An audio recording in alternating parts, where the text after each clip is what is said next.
Hello friends, welcome to our channel. हम लोग अपनी इस वीडियो लेक्चर में देखने वाले हैं residential status. How to determine residential status of an individual.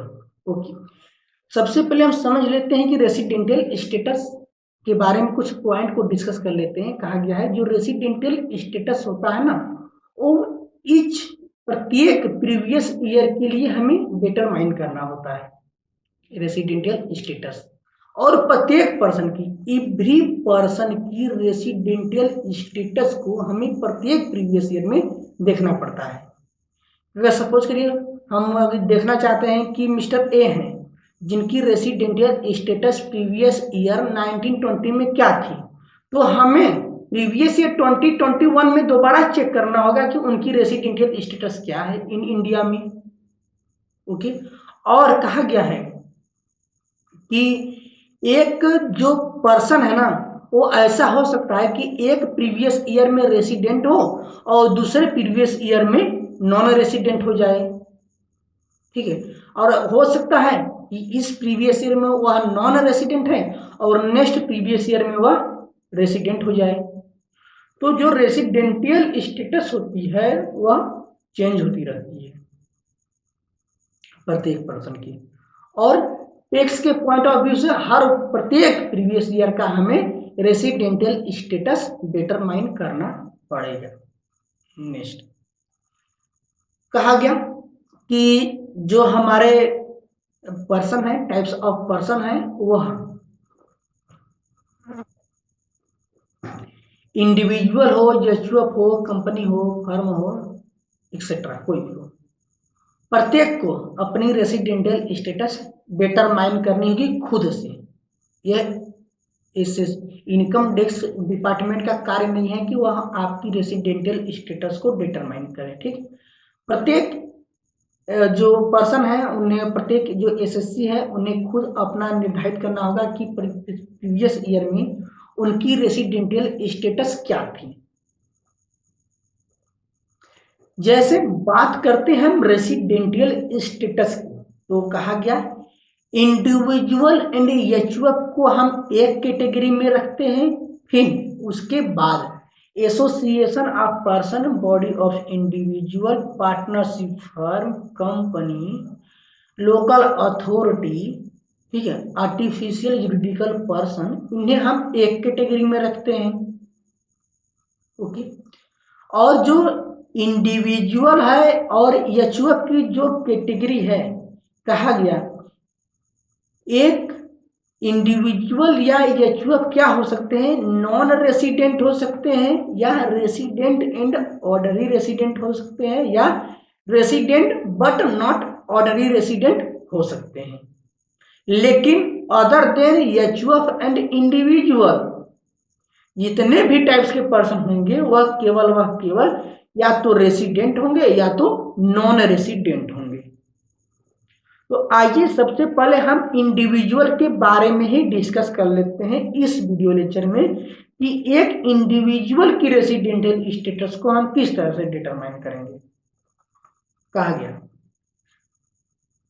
Residential की एक रेसिडेंट इंडिया में रेसिडेंट होगा, एक इंडिविजुअल इंडिया में रेसिडेंट होगा या नहीं होगा, किससे निर्धारित होगा, कौन सी ऐसी चीजें हैं जो यह डिसाइड करेंगी कि एक इंडिविजुअल इंडिया में रेसिडेंट है या नहीं है। तो हम देखेंगे कि वह इंडिया में कितने दिन रहा है, इंडिया प्रीवियस ईयर में वह इंडिया में कितने दिन रहा है, उस बेसिस पर हम उसकी रेसिडेंशियल स्टेटस को चेक करते हैं।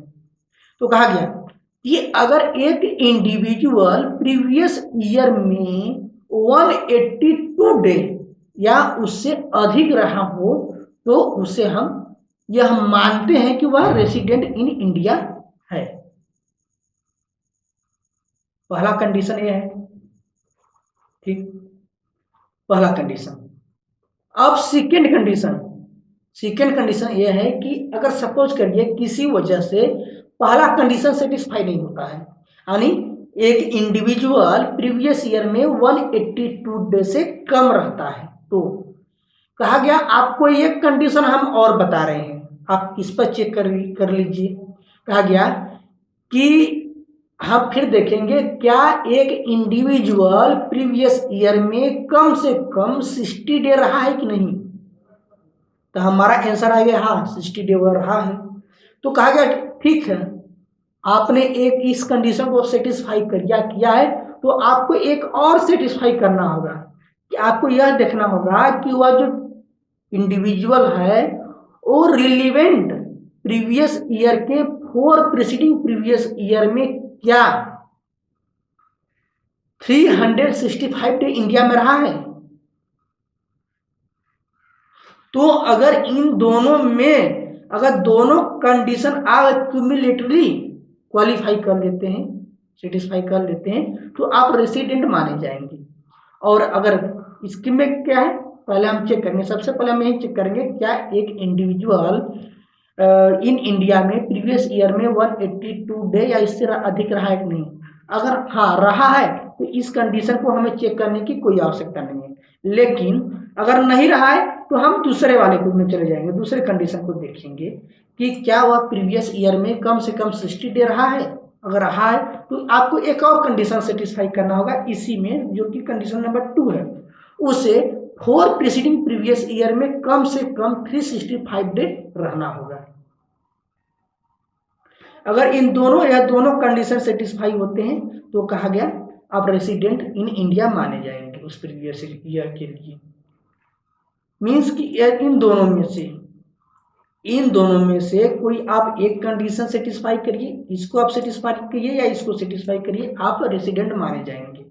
लेकिन अगर आप ये वाला सेकेंड वाला कंडीशन में आ रहे हैं तो आपको पॉइंट 1 पॉइंट 2 दोनों एक साथ क्वालिफाई करने होंगे। इस पॉइंट को आप समझिए, सेकेंड पॉइंट को आप और अच्छे से समझिए। कहा रहा है कि अगर एक इंडिविजुअल प्रीवियस ईयर में 60 डे या 60 डे से अधिक रहता है तो वह रेसिडेंट माना जाएगा, लेकिन उसे एक और कंडीशन सेटिस्फाई करना होगा, उसे रिलेवेंट प्रीवियस ईयर के 4 प्रीसीडिंग प्रीवियस ईयर में कम से कम 365 डे इंडिया में रहना होगा। तो रिलेवेंट प्रीवियस ईयर हमारा यह माना जाएगा 2019-20 के लिए, जिस प्रीवियस ईयर के लिए हम रेसिडेंशियल स्टेटस डिटरमाइन कर रहे हैं वह हमारा रिलेवेंट प्रीवियस ईयर माना जाएगा। और इसके जस्ट प्रीवियस ईयर, इसके जस्ट बाद पहले वाले जो होंगे प्रीवियस ईयर, यह क्या माने जाएंगे, ये हमारे प्रीसीडिंग प्रीवियस ईयर माने जाएंगे। तो हमें 4 प्रीसीडिंग प्रीवियस ईयर में मिलाकर यह चेक करना है क्या वह 365 डे या उससे अधिक रहा है इंडिया में। तो अगर रहा है तो वह क्या माना जाएगा, रेसिडेंट इन इंडिया माना जाएगा। एग्जाम्पल समझ लेते हैं। Brett Lee an Australian cricket player visits India for 100 day for each and every year. प्रत्येक ईयर वह 100 डे के लिए इन इंडिया में आते हैं। This has been his practice for the past 10 year financial year. और वह ऐसा पास्ट 10 ईयर से कर रहे हैं, 10 फाइनेंशियल ईयर से कंटिन्यूसली वह इंडिया में आते हैं और 100 डे रहते हैं, फिर उसके बाद चले जाते हैं। अब आपको डिसाइड करना है, डिटरमाइन करना है कि असेसमेंट ईयर 2021 के लिए उनका रेसिडेंशियल स्टेटस क्या होगा। तो कहा गया पहले हम चेक करेंगे क्या वह प्रीवियस ईयर में 182 डे या उससे अधिक रहे हैं। कहा गया यहाँ पर 100 डे के लिए आए हुए हैं, इसका मतलब पहला कंडीशन वो सेटिस्फाई नहीं कर रहे हैं। अब सेकेंड कंडीशन पर चले जाएंगे। सेकेंड कंडीशन में फर्स्ट पॉइंट हम यह देखेंगे क्या वह प्रीवियस ईयर में कम से कम 60 डे या उससे अधिक इंडिया में रहे हैं। तो हाँ वह 100 डे के लिए आए हुए हैं, डैट मीन्स कि वह 60 डे से अधिक रहे हैं इन इंडिया में। पहला कंडीशन उन्होंने सेटिस्फाई कर लिया। अब सेकेंड कंडीशन हमें देखना होगा क्या वह प्रीसीडिंग 4 प्रीवियस ईयर में 365 डे रहे हैं। ठीक है, तो यहाँ प्रीसीडिंग 4 प्रीवियस ईयर में उन्होंने 400 डे रहा है, यानी सेकेंड कंडीशन भी सेटिस्फाई कर दिए। इसका मतलब हुआ प्रीवियस ईयर 2020-21 में क्या है, असेसमेंट ईयर 2021 में वह रेसिडेंट इन इंडिया माने जाएंगे। लेकिन यहां पर एक बात आपको और समझनी होगी कि यह इंडिविजुअल का केस है। इसका मतलब यह रेसिडेंट एंड ऑर्डिनरी रेसिडेंट हो सकते हैं या resident but not ordinary resident होंगे। तो आइए देखते हैं, उसको हम आगे समझते हैं। लेकिन यह जो सेकेंड कंडीशन है, यह जो सेकेंड वाला है ना, ये वाला, यह पार्ट कुछ पर्सन पर अप्लाई नहीं होगा, कुछ इंडिविजुअल पर्सन पर अप्लाई नहीं होगा। और वह कौन कौन से पर्सन है कहा गया, अगर कोई इंडियन सिटीजन है जो इंडिया को छोड़कर आउटसाइड इंडिया जाता है, किस पर्पज से, एम्प्लॉयमेंट के पर्पज से, तो उस केस में 60 डे वाला प्रोविजन अप्लाई नहीं होगा। और अगर कोई इंडियन सिटीजन है जो कि मेंबर ऑफ क्रू है, मेंबर ऑफ इंडियन शिप का क्रू है, तो उसके केस में भी 60 डे वाला अप्लाई नहीं होगा। और कहा गया कोई इंडियन सिटीजन है या पर्सन ऑफ इंडियन ओरिजिन है जो कि आउटसाइड इंडिया में एम्प्लॉयड है या कोई प्रोफेशन करता है या कोई बिजनेस करता है, लेकिन वह इन इंडिया में आता है for the purpose of visit करने के पर्पज से आता है, तो कहा गया उस केस में भी 60 डे वाला प्रोविजन अप्लाई नहीं होगा। इसमें केवल इनके केस में केवल 182 डे वाला भी हम केस देखेंगे। अगर वह प्रीवियस ईयर में 182 डे या उससे अधिक रहेंगे तभी इंडिया में रेसिडेंट माने जाएंगे, अन्यथा नहीं माने जाएंगे, वह नॉन रेसिडेंट माने जाएंगे।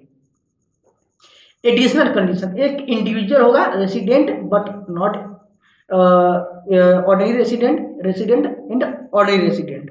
तो कहा गया इसके लिए आपको 2 एडिशनल कंडीशन सेटिस्फाई करने होंगे। किसके लिए, रेसिडेंट एंड ऑर्डिनरी रेसिडेंट होने के लिए आपको 2 एडिशनल कंडीशन सेटिस्फाई करने होंगे। पहला कंडीशन ये है कि आपको 10 प्रीसीडिंग प्रीवियस ईयर में कम से कम 2 प्रीवियस ईयर में आपको रेसिडेंट इन इंडिया होना चाहिए और 7 प्रीसीडिंग प्रीवियस ईयर में कम से कम आपको 730 डे इन इंडिया में रहना पड़ेगा। अगर ये दोनों कंडीशन आप सेटिस्फाई करते हैं तो आप रेसिडेंट एंड ऑर्डिनरी रेसिडेंट माने जाएंगे, अन्यथा आप resident but not ordinary resident माने जाएंगे।